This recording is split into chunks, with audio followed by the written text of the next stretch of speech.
Hello, it's Thursday, and that means it's an off day. Let's talk about it. I did cardio yesterday. I just started watching Breaking Bad.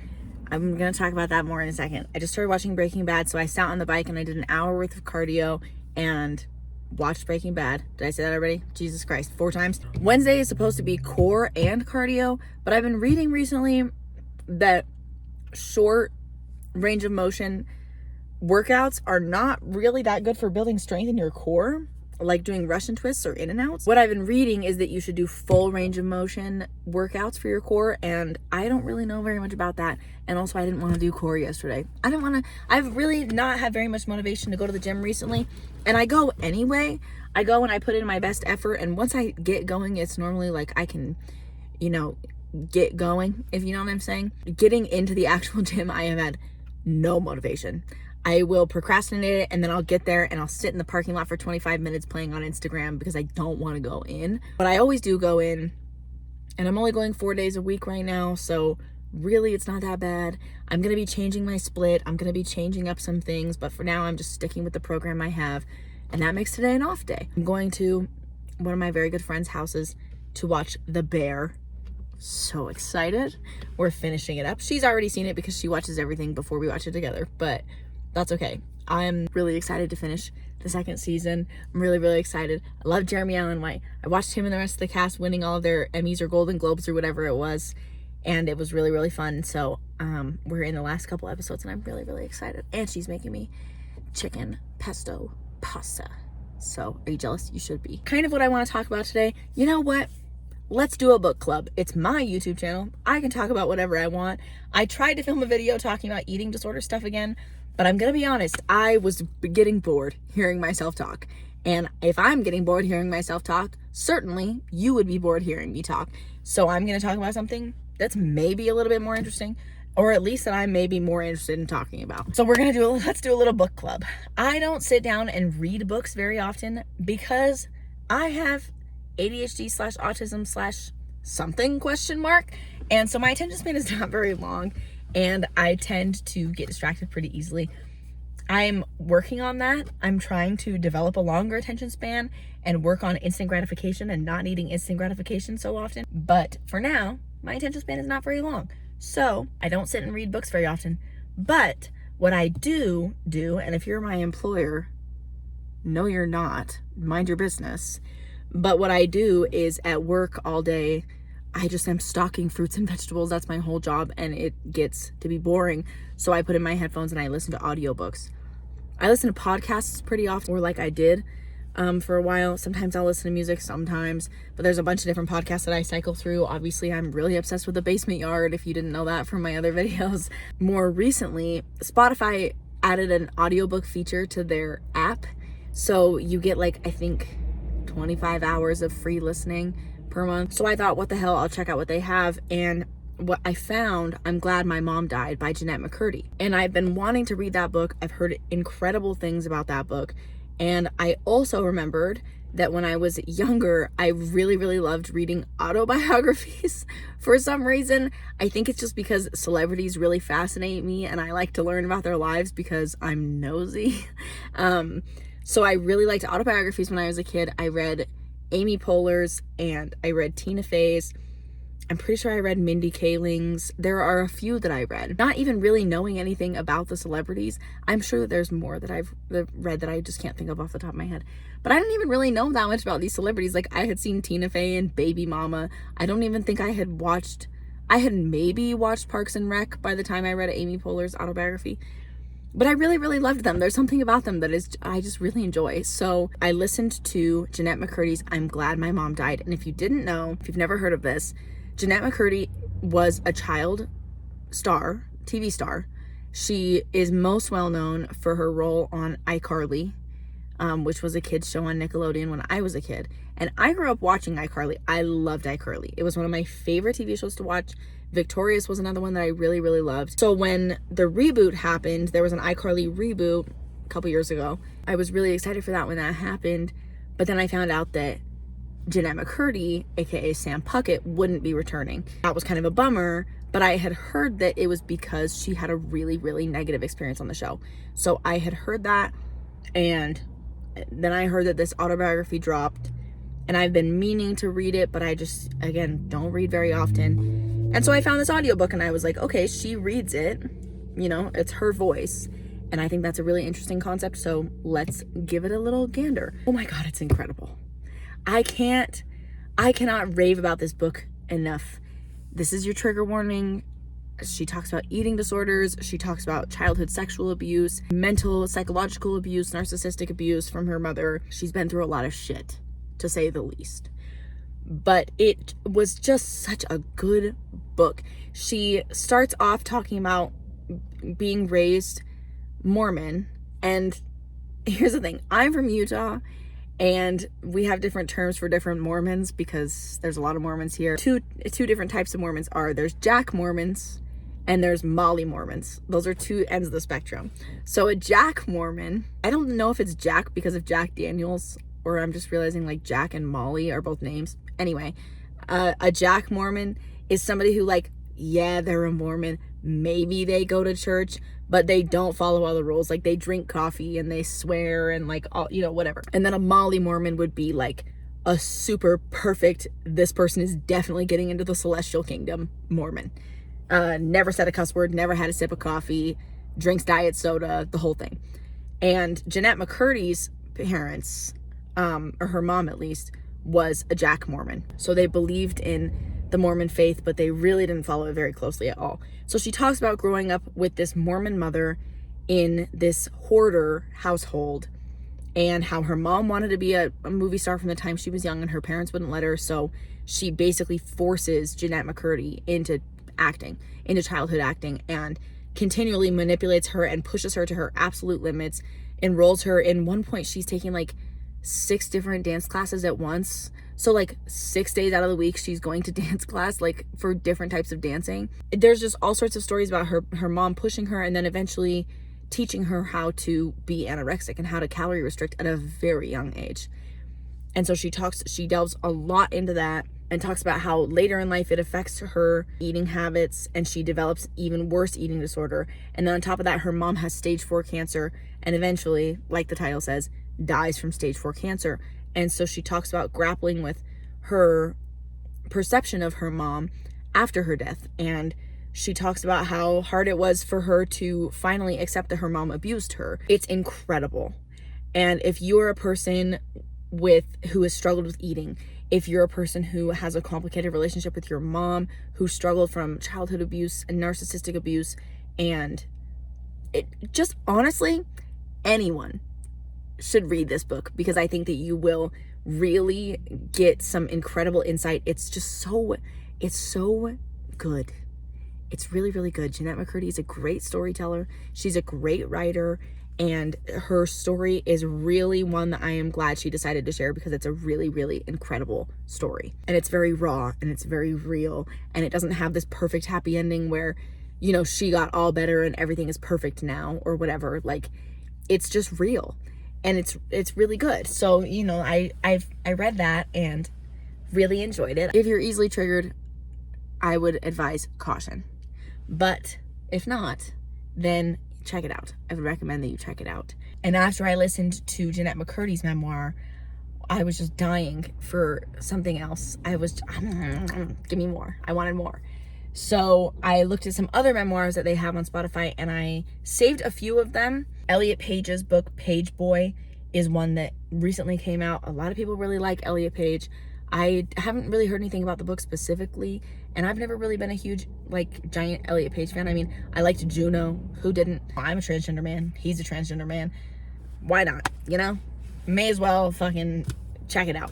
So I have that one saved. Arnold Schwarzenegger also has a book that he wrote that I'm not sure if it's a memoir or if it's kind of like a self-help advice type of book, because I know that he still offers a lot of stuff like that. He actually also has an app that launched recently where you can download a personalized program from him that I'm not gonna lie, kind of want to check that out. I mean, it's Arnold, like, come on, you know what I mean? But the other one that I listened to right after I listened to Jennette McCurdy's was I started Matthew Perry.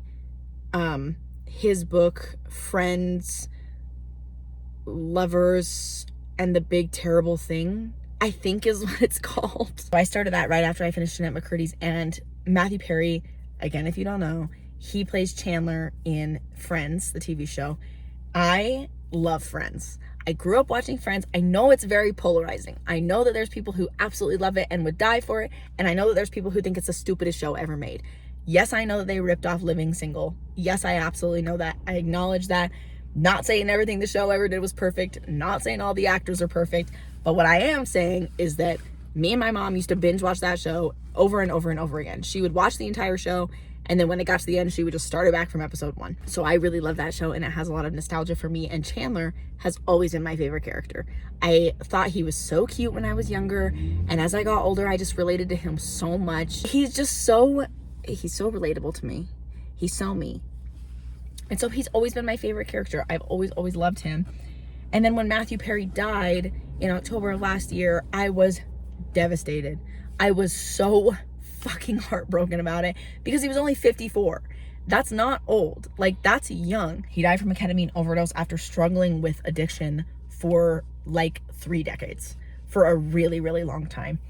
And I knew that because when I was a kid and me and my mom would watch the show, she would point out that in some seasons he was skinnier and in some seasons he was less skinny, and it was because he was on and off drugs and alcohol. So I knew that he had struggled with addiction, but I really did not know the extent of it at all. And you know, since he died last year and I've kind of been wanting to read the book, I decided now was as good of a time as any to start reading it. The internet sort of had mixed reviews about the book, and a lot of people said that they viewed him in a really different light after reading it, which I think is kind of why I put off reading it for so long, because they talked about the way that he perceives women and the way that he talks about women and how it is just not good. Which, I mean, you're a male celebrity, like, that's pretty expected. That doesn't make it better by any means, but you know, whenever I hear that a male celebrity is being fucking sexist or misogynistic or whatever, I'm like, yeah, like, what the fuck do you guys expect? Obviously.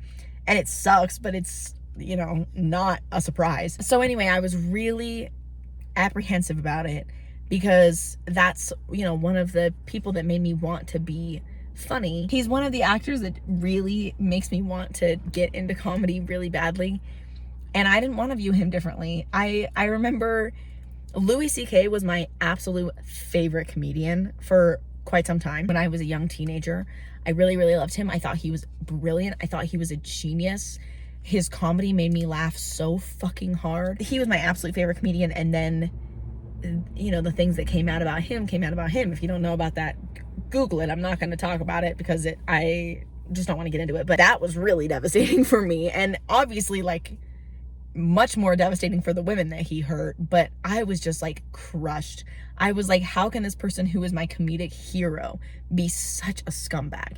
Such a scumbag. And that really introduced me to this sort of world of, oh, the people that you admire, your heroes, are not the people that you think that they are. You don't ever really know them, ever. No matter how open they seem on the internet, no matter how much they say they're an open book and how much they are unapologetically themselves, you never really know them. So anyway, I was really nervous about reading Matthew Perry's autobiography and feeling that way about him afterward. And I think that's why I put it off for so long, but I listened to it and holy shit, dude. Just another incredible, incredible story. He talks about his upbringing, and this is something I've kind of noticed with these memoirs, is the beginning is a little bit slow. It's a little bit, you have to sort of bear with the author because they start from the beginning of their lives usually. And while it is sometimes fascinating to hear about their parents' background, and most of the time it's like, skip to the good stuff, you know what I mean? He does talk about his early childhood, but in the early parts of the book, he's talking about when he was, you know, a teenager and into his early 20s, he really wanted to be an actor. His dad was an actor he was the Old Spice guy. Sorry, there's somebody doing leaf blowing. So that's why that noise is happening. He talks about how his dad was an actor in a famous Old Spice commercial, and he really wanted to be an actor like his dad. And so he started auditioning. Him and his friends were really funny, and they had all their own jokes, and all they wanted to do was make each other laugh. And he had this dream from a really young age to become famous. He wanted to become famous. And then he tells this story about going through life and eventually getting friends being cast in Friends. There's a lot of stuff that happens in between the two things I just told you. But eventually getting cast in Friends, and how he gets this fame that he's been wanting his entire life, but his drug addiction is just dragging him down every step of the way. And he relapses and gets clean and relapses and gets clean dozens of times. I'm pretty sure he said that he had a detox 65 times throughout his life, which is insane.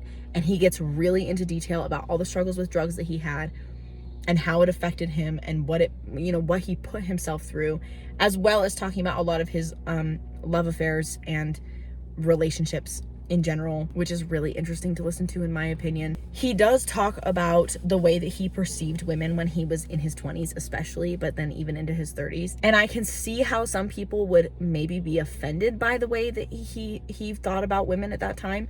But the way that he tells the story is very much from the perspective of a 53-year-old man talking about how he was, an asshole in his 20s, which I don't think is bad. I think it's just real. You're in your 20s, you're kind of gonna be a dick. That's sort of the way that it is. And it doesn't excuse hurting women. I mean, to my knowledge, he didn't assault anyone or anything like that, but he was disloyal. He was unfaithful to a lot of women. He talks about his emotions that are attached to being rejected by women, and that he got rejected by Jennifer Aniston and how he felt about that. And a lot of things that people on the internet made it sound like he was whining and complaining through the whole book. But he's pretty open about the fact that these were incredible, amazing women that didn't deserve to be mistreated, and that he was an idiot and mistreated them anyway, or just plain dumped them before they could dump him because he has abandonment issues. So he talks a lot about his romantic ventures, and then he also talks about his addiction, and it's really, really good. It's really, really interesting. The stories that he has are really interesting, and I really, really enjoyed listening to it. He does, in the audiobook, you can certainly tell that he abused drugs for many, many years, because, as my girlfriend very aptly put it, he talks like somebody who had a stroke. He talks like he only has the use of half of his mouth, very slurred, very, at times, hard to listen to, the way that he speaks. But I did get used to it. After about a quarter of the book, you get used to the way his voice sounds. It definitely makes it more interesting to hear it straight from his mouth, and from his, not just, the writing from his perspective, but also his actual voice telling the story.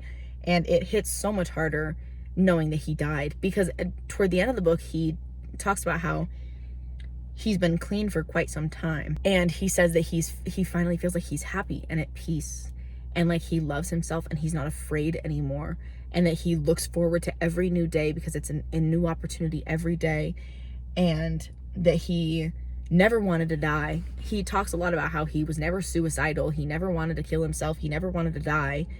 He feared death. He didn't, he loved being alive, but addiction is very powerful.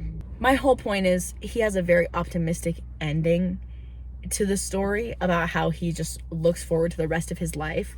And then he died a year after writing that. I mean, it's so heartbreaking. It's so, so sad. And he also talks a lot about how he always wanted a wife and kids, and how much he loved kids. And he never got that opportunity because addiction ran his life. And so he never even had the chance to be with a woman that he loved. He died single. So it's really, really heartbreaking. It's hard to listen to, knowing that he passed away last year. But I would also highly recommend that one if you're into memoirs. I don't really fully have time to get into the last one, the most recent one that I have read, in as much detail as I just did these other two. I hope somebody's enjoying listening to this. I would definitely recommend reading Matthew Perry's. I would definitely recommend reading Jennette McCurdy's. The most recent one that I listened to that I actually couldn't finish was Bryan Cranston's of Breaking Bad. He plays Walter White in Breaking Bad. I can't remember what that one's called, but I listened to it about 80% of the way, and then I had to quit because I want to watch Breaking Bad, and he spoils it a lot. And I already kind of got a lot of spoilers just by listening to the amount that I listened to.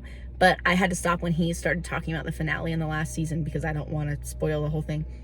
But it's really good. He has a lot of really interesting stories. He talks about how in the 70s, him and his brother took a cross-country trip where they were homeless for, I don't know how long, a while. They just got on their motorcycles and drove through the country and had all these different experiences, and a really, really interesting story. He's a really good storyteller. So I would definitely recommend that one, even though I didn't totally finish it. I might go back and finish it later on, but probably not. Knowing me, probably not. And then today I started Dave Grohl's memoir, which I'm only, I think, like a quarter of the way through. I'm not very far through it. I love Dave Grohl to death. I love him and I think he's incredible. Of these 4 memoirs that I have so far read, his is by far the hardest to get through. He's very interesting, and now that we're to the parts where he is talking about, he joined this band called Scream. Once it gets to the point of him talking about being in Scream and touring with them, it gets really interesting. But he had a really normal childhood with a mom who loved and supported him a lot, which is great for him and also explains a lot about him. But it is pretty boring to listen to, and he tries to make it interesting by sort of sensationalizing it. So, you know, you have to give him some credit for that, but it's pretty tough to get through him talking about these pretty uneventful stories of his childhood. So far, it's pretty good. It's not my favorite of the ones that I've read, which is unfortunate because I really love Dave Grohl. But it is interesting hearing him talk about Nirvana and all of this stuff, and I'm excited to get further into it so that I can hear more about Kurt Cobain and then more about, you know, the Foo Fighters and the formation of the Foo Fighters. That was what I wanted to talk about today, because guess what? This is my YouTube channel and I can talk about whatever I want. So that's what I wanted to talk about. If you the person watching this, if you like audiobooks, let me know which audiobooks you would recommend. I'm pretty open when it comes to genres, especially because I just need something that will get me through my day at work. So if it's interesting and engaging, let me know what kind of audiobooks you might like. And if you've read any of the books that I mentioned today, let me know your opinions on that. We can chat about it. I love to chat, especially about movies and TV and books. My last video, the reception was, I mean, it's not like I got a ton of views. I don't really get a ton of views on any of these, which is not why I put them out, so it's fine. But there were some comments on my last video that were kind of strange. Transphobes are weird and everywhere. I don't really want to even give them the satisfaction of addressing the whole thing. But if you don't like transgender people, maybe watch somebody else's YouTube channel.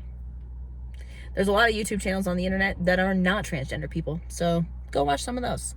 Because I'm transgender, and that's the way that it is. That's not changing. So if you have opinions about my existence or the existence of anyone, I'm not going to argue with you about that. That's silly. I don't want to argue with you about whether or not somebody deserves the right to be alive. Go argue with your mother. I don't want to hear about your opinion on that. Seriously, waste somebody else's time. I have to go to my friend's house now. I should really probably go shower, so hopefully I have time to run inside and do that. But thank you for listening to this if you listened. My Instagram is queer.edge. That's queer.edge. My username on TikTok is also queer-edge. I think it's queer_edge. I don't really use TikTok because it's just too addicting, and if I start using it, then I can't stop. But I post clips from these videos on there. So if you, if you're into that sort of thing, I might end up making more short form content at some point. But who knows? Life is long. Who knows what I might get up to on the internet. Thank you for watching this. And I hope you have an excellent rest of your day. Okay, bye-bye.